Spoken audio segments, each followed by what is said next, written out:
No episódio do Edu Responde dessa semana, nós vamos falar sobre o consumo de cenoura. Será que o diabético pode comer cenoura em seu dia a dia? Falaremos também a respeito dos melhores horários para poder medir a glicemia. Quais são os horários mais inteligentes para se fazer o exame de ponta de dedo? E também falaremos a respeito de dicas para o almoço. Como a gente consegue almoçar de forma inteligente, sem causar picos de glicemia 2 horas após a refeição e variar no cardápio. 3 super conteúdos, então aproveita, assista até o final, pois eu tenho certeza que você sairá daqui aprendendo cada vez mais.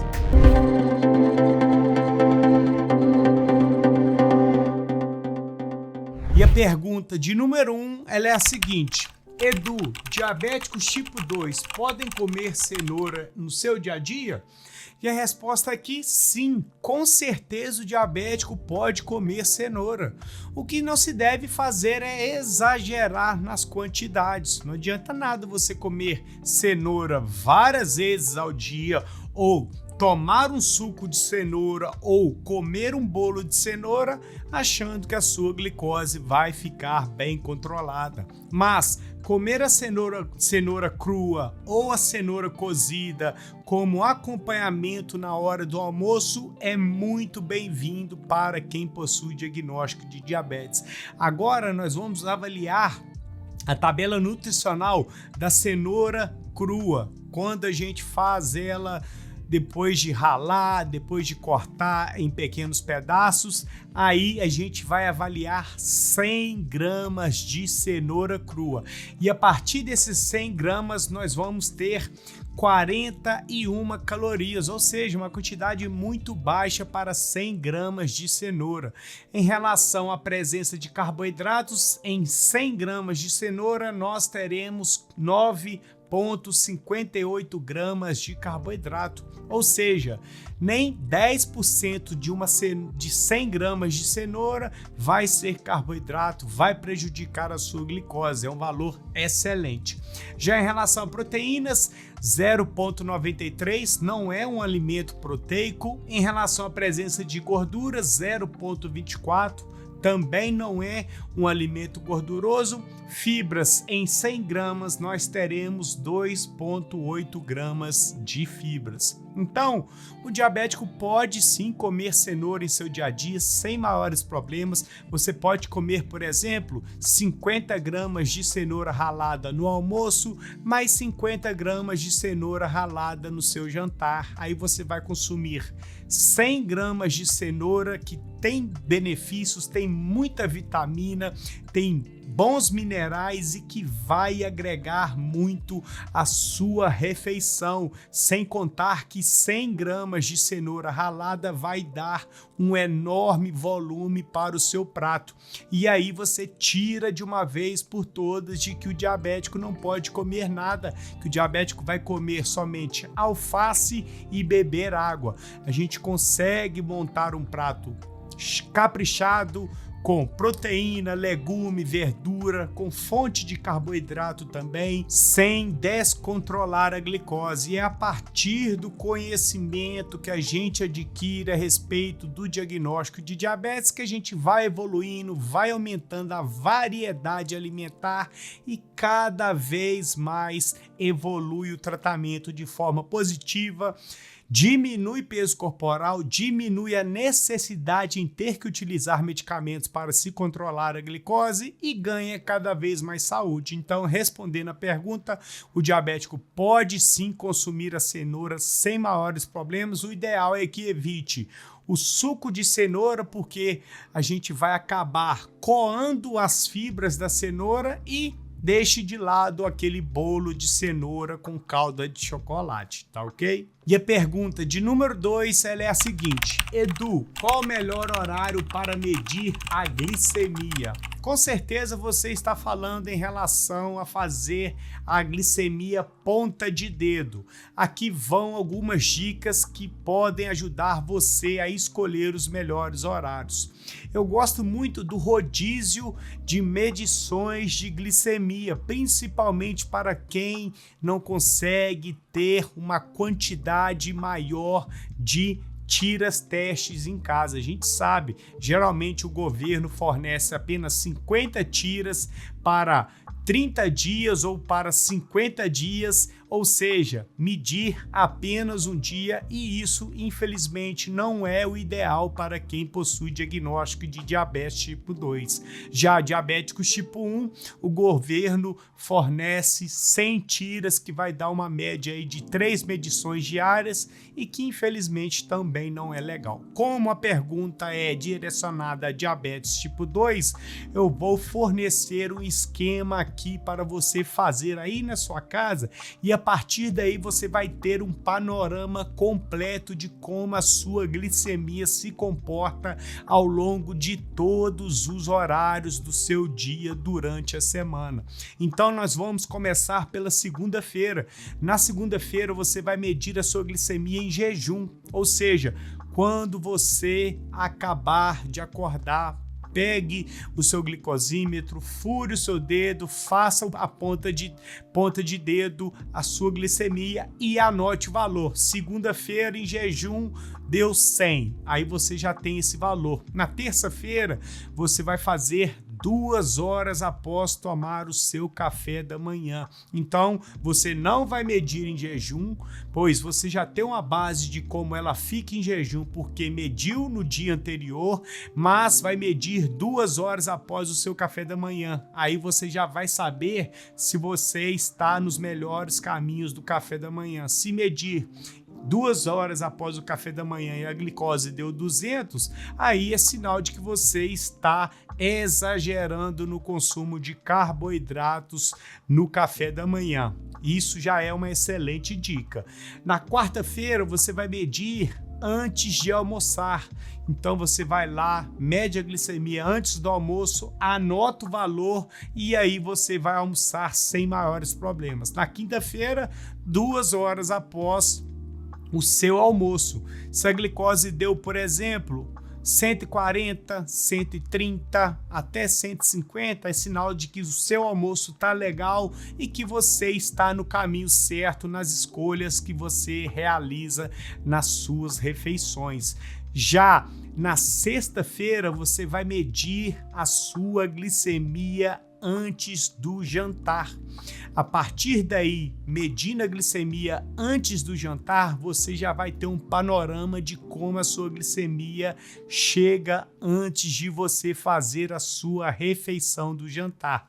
A partir daí, vai anotar e aí você vai criando uma tabela e verificando como a sua glicemia fica durante todos os períodos do seu dia.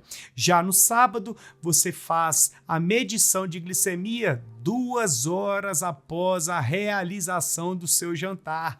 E a gente sabe, sábado muita gente acaba escapando da dieta, aí a gente vai saber se você está realmente fazendo a sua parte ou está chutando o balde. Anote o valor também, sábado, 2 horas após o seu jantar, glicose deu 130, por exemplo, dentro de um valor legal, excelente. E no domingo você vai medir a sua glicemia antes de dormir. A partir desses valores você consegue montar uma tabelinha e verificar como a sua glicose fica em todos os horários do seu dia, sem ter que gastar rios de dinheiro de tiras testes para poder furar o seu dedo. Em tese, você gastou 1 tira por dia. Na semana gastou 7 tiras, no mês vai gastar 30 tiras e você vai conseguir saber onde você precisa melhorar e aí, consequentemente, preciso melhorar a alimentação na hora do café da manhã, preciso melhorar a alimentação antes do almoço, preciso melhorar a alimentação depois do jantar, e aí você vai ter um panorama super legal. Então a minha dica de ouro é essa: faça ciclos de medições de glicemia e aí você vai ter um panorama completo.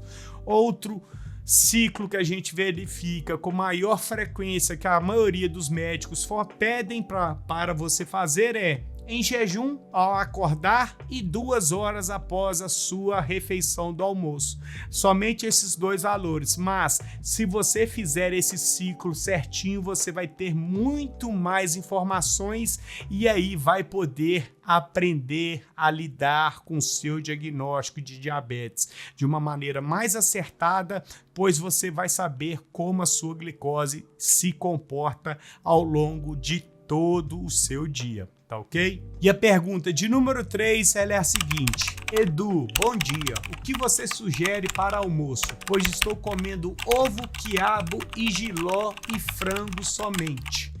E a resposta é que essas são excelentes opções para você comer no seu almoço, mas a gente tem uma infinidade muito maior de opções para quem quer variar o almoço.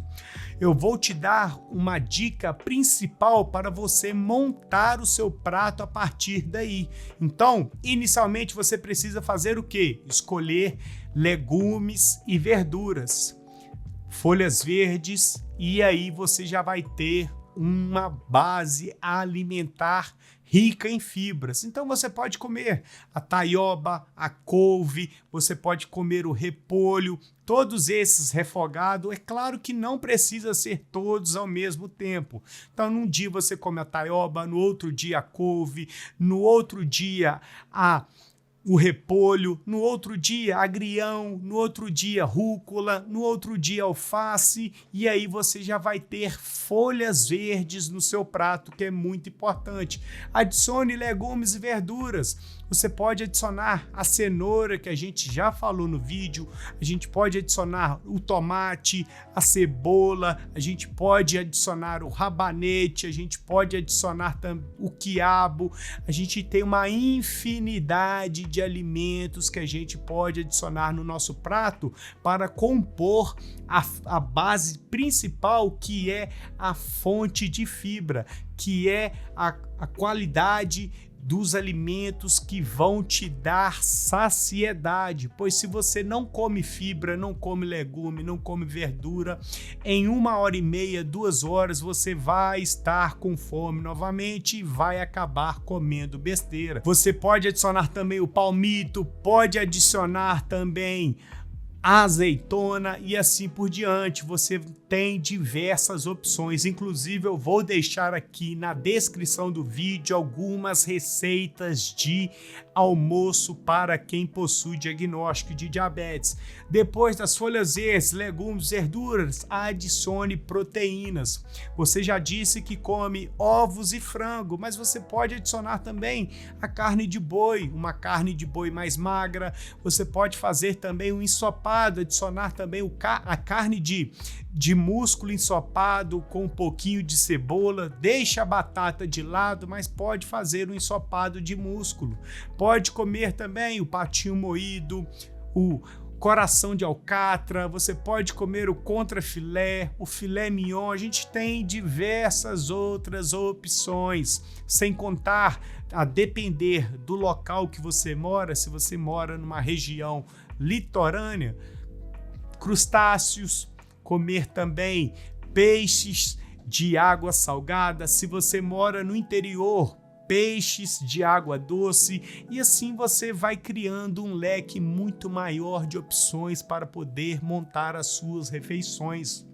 Mas Edu, eu não posso comer nenhuma fonte de carboidrato? Você até pode consumir uma quantidade de carboidrato, desde que você não exagere nas quantidades. Então, se você primeiro comeu folhas verdes, depois legumes, verduras, depois comeu proteínas, você vai comer uma quantidade bem limitada de carboidrato, como por exemplo, uma batata assada, como por exemplo, um pouquinho de arroz, como por exemplo, um pouquinho de feijão, um pouquinho de inhame e assim por diante.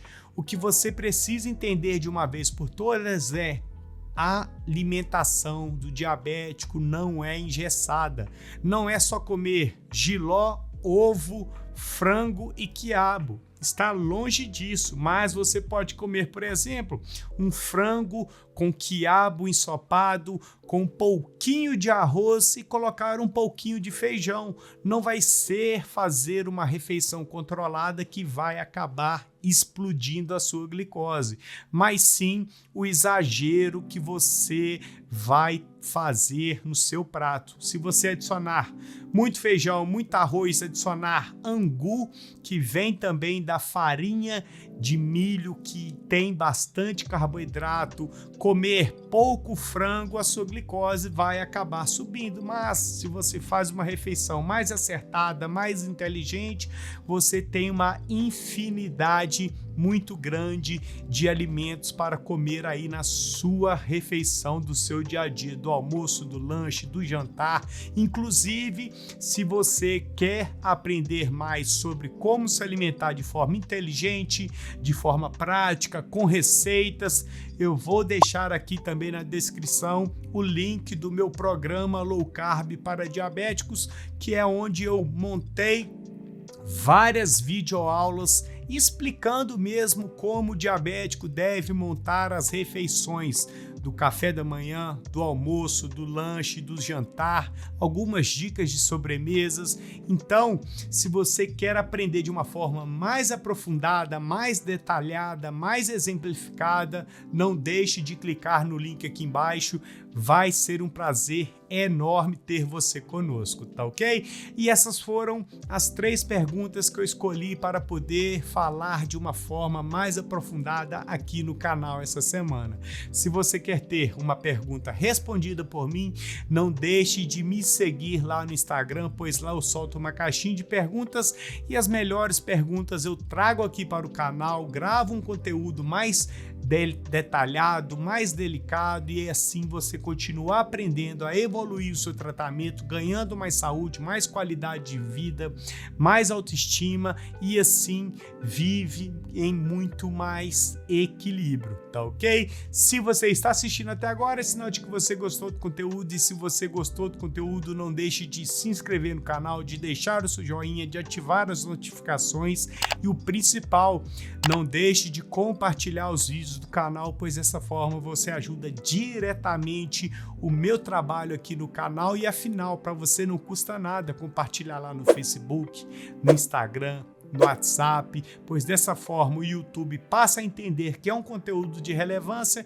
e espalha para cada vez mais pessoas, tá certo? Agora eu quero que você pare tudo que está fazendo aí agora e comente aqui embaixo de 0 a 10, qual é a nota que você dá para esse vídeo, pois assim eu vou saber como vocês estão gostando dos vídeos, dos temas, dos exemplos, e aí a gente vai direcionando o canal para um lado que vocês gostam mais, tá ok? Aqui ao lado eu vou deixar mais um super conteúdo, então não deixe de continuar maratonando aos vídeos do canal, pois dessa forma você ajuda no crescimento, aumenta o seu conhecimento, ganha mais saúde, mais qualidade de vida, mais autoestima, mais vontade de viver, melhora a sua alimentação, ganha um bom peso corporal e evolui a sua vida como um todo, tá ok? Então, nós iremos ficar por aqui, fiquem todos com Deus e até mais.